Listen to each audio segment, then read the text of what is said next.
Olá turma, tudo bom com vocês? Então, hoje a nossa aula vai ser um pouco diferente, tá? Além do material que eu mandei lá para vocês no grupo, material escrito, estou mandando esse vídeo aqui para vocês entenderem um pouco mais o conteúdo, tá bom? Então vamos lá, que hoje a nossa aula tem bastante coisa para a gente dar uma olhada. Então o assunto da nossa aula vai ser a conquista da América, do nosso continente onde a gente vive hoje. A gente vai entender um pouco mais como que isso aconteceu.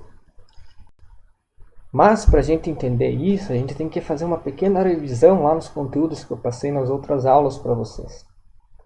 Então a gente já viu, né, sobre as grandes navegações, o início das grandes navegações, que alguns países, então principalmente Portugal e Espanha, que foram os primeiros a realizarem essas navegações, estavam em busca de novas riquezas, de especiarias, de novas. A igreja também estava com ideias de aumentar o número de fiéis. Então tinha alguns objetivos, principalmente econômicos, para que essas navegações ocorressem. Nós vimos também que alguns novos instrumentos acabaram facilitando todo esse trabalho, como o surgimento de novos mapas, que até então eram desconhecidos, a bússola, que indicava sempre o norte, então os navegadores conseguiam se localizar através da bússola, que depois vai dar origem ao GPS, que a gente utiliza até hoje.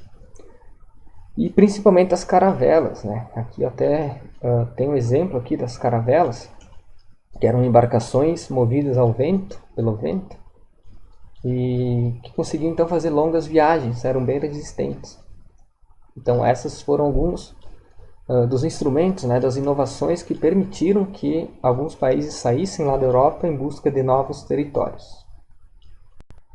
Nós vimos também que teve dois navegadores aqui, ó, Pedro Álvares Cabral e Cristóvão Colombo, que então iniciaram as suas aventuras, né, pelo mar e tiveram grande importância na conquista, no descobrimento de novas terras. Então Pedro Álvares Cabral lá no ano de 1500, a gente viu que ele chegou, né, com seus navios, né, todos os outros navegadores junto deles, chegaram aqui onde hoje é o Brasil. Cristóvão Colombo então é considerado o descobridor da América. Porém, uma curiosidade é que Cristóvão Colombo sempre acreditou que tinha chegado na Índia. Eu mostrei lá na última aula, mostrei um mapa para vocês, né? Cristóvão Colombo então queria fazer a volta ao mundo, mas chegou então aos territórios da América. E, inclusive ele morreu sem saber que tinha descoberto um novo continente. Ele sempre acreditou que tinha chegado na Índia, ao invés disso ele chegou num continente que até então era desconhecido para os europeus. Ele chegou no ano de 1492. Então, como eu falei, ele morreu sem saber que tinha descoberto um novo continente. Nós vimos também na última aula que essas disputas entre a Espanha e Portugal fizeram com que tivesse que ser realizado um documento, que foi o Tratado de Tordesilhas, para que não houvessem brigas e que as terras fossem divididas de uma forma mais igual entre os dois países. Essa linha ela passa aqui, ó, por Laguna, que é uma cidade aqui de Santa Catarina, lá por Belém também, que é a capital do Pará. Aqui em Laguna tem inclusive um monumento, né, que lembra aonde passava então a linha do Tratado de Tordesilhas. Claro que era uma linha imaginária, eles não colocaram uma cerca, não colocaram uma linha, não pintaram o chão para dividir. Mas era uma forma então de dividir essas terras entre os dois países que estavam realizando as navegações naquela época. Então hoje, pessoal, a gente vai entender como foi essa conquista, esse descobrimento da América. Então primeiro a gente tem que entender que o nosso continente não era chamado de América, ele era chamado de Novo Mundo. Então a América era chamada de Novo Mundo e a Europa era o Velho Mundo. Por que então o nosso continente se chamou América? Na verdade é uma homenagem a Américo Vespúcio, que é esse navegador e escritor aqui. Então ele realizou muitas navegações para o nosso continente e escreveu muitas cartas falando como que era o nosso continente, descrevendo essas terras que eles então teriam descobertos naquela época. E aqui a gente tem um mapa, ó, todo o Velho Mundo seria a Europa, o Oriente Médio, e o Novo Mundo então seria a América, o continente americano. Mas aí fica aquela dúvida, né? Foi uma conquista ou foi um descobrimento? A gente fala muitas vezes foi descoberto a América, mas já existia muitas pessoas aqui, né? Só no Brasil havia cerca de 8 milhões de indígenas.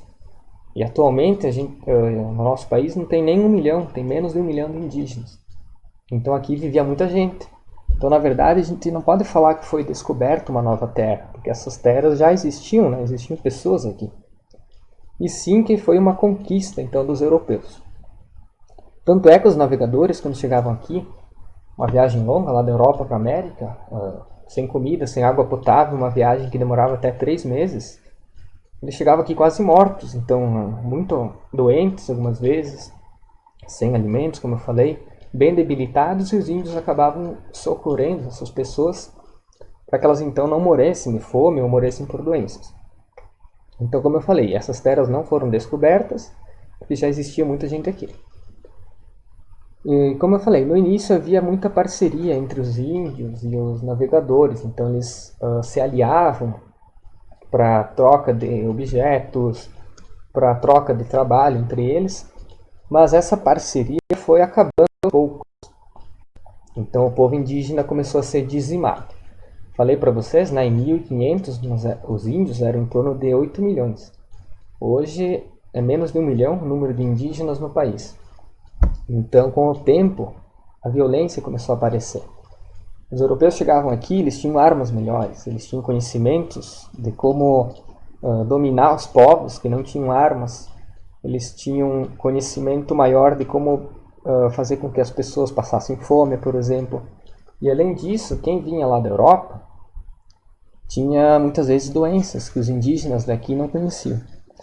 Então, uma simples gripe que hoje, né, a gente acaba tendo uma gripe e não sente muito, mas naquela época uma simples gripe, que um índio que nunca tinha contato com essa doença, se ele pegasse uma gripe, provavelmente ele morreria.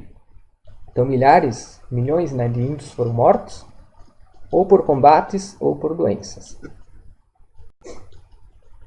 Mas uma herança muito boa, né, dessa troca entre as culturas dos índios e dos europeus, das pessoas aqui da América e dos europeus, foi então essas trocas culturais. Então houve permanências da cultura, houve rupturas de uma cultura com a outra. A gente consegue perceber hoje isso, né? Muitos indígenas, inclusive essa aqui da foto, né? Olha a vestimenta dela. Não tem nada a ver com a vestimenta dos índios daquela época. Então houve permanências e rupturas de ambas as culturas. E lá no material que eu passei para vocês tem exemplos, né, de animais, por exemplo a galinha, que ela não era originária aqui, ela era da Europa e foi trazida pelos europeus aqui no nosso continente. Plantas foram trazidas de lá para cá ou daqui foram levadas para lá. A forma de se alimentar, por exemplo, a farinha de mandioca, que aqui os indígenas comiam todo dia e os europeus não sabiam nem que existia essa planta. Então essas trocas culturais foram importantes para ambas as sociedades, para os índios e também para os europeus. E elas permanecem até hoje, como eu falei para vocês, né, em ambas as sociedades. É só a gente olhar aqui nomes de cidades, por exemplo. Chapecó, Erechim, Piratuba, Ipira são nomes que são indígenas. A própria cidade de Itá. Itá significa pedra. Toda cidade que começa com Itá significa pedra que faz alguma coisa. Por exemplo, Itaipu significa pedra que canta. É uma cidade, o nome de uma usina bem importante, né? Usina de Itaipu. E tem essa herança ainda permanente em alguns nomes de cidades, nomes de pessoas também, né? Algumas pessoas, os pais dão nomes aos filhos, nomes indígenas. Então isso faz parte dessas trocas culturais. Eu tenho aqui para vocês, pessoal, o Museu da Arte Indígena. Vocês podem fazer uma pesquisa, podem olhar, enfim, procurar vídeos no YouTube sobre esse assunto. Esse museu fica lá em Curitiba, na capital do Paraná. É o Museu da Arte Indígena. Muito legal esse museu, eu já tive a oportunidade de ir lá visitar. E mostra um pouco da história desse povo, né, povo indígena brasileiro, com roupas, instrumentos que eram utilizados no dia a dia. Existem peças únicas que só existem no museu, não existem em nenhum outro lugar do mundo. Quem quiser fazer a visita, o site está aqui, ó, é www.maimuseu.com.br. Fiquem à vontade para fazer visitas, enfim, anotações, quem quiser também. É um museu bem legal. E quem tiver um dia a oportunidade de passar por Curitiba, vale a pena visitar esse local, muito legal mesmo. Beleza, pessoal? Então esse vídeo é um pouco curto, né? Não tem muito o que eu falar para vocês, além do que eu passei por escrito. Mas se ficou dúvida, se vocês querem mais informações, mais orientações para realizar as atividades, vocês podem me chamar, fiquem à vontade. Enfim, auxílio para realizar as atividades. Espero que todo mundo faça as atividades de acordo com os passos que eu mandei no grupo. E até a próxima, beleza? Aquele abraço, se cuidem. E como eu falei, qualquer dúvida é só vocês me chamarem, beleza?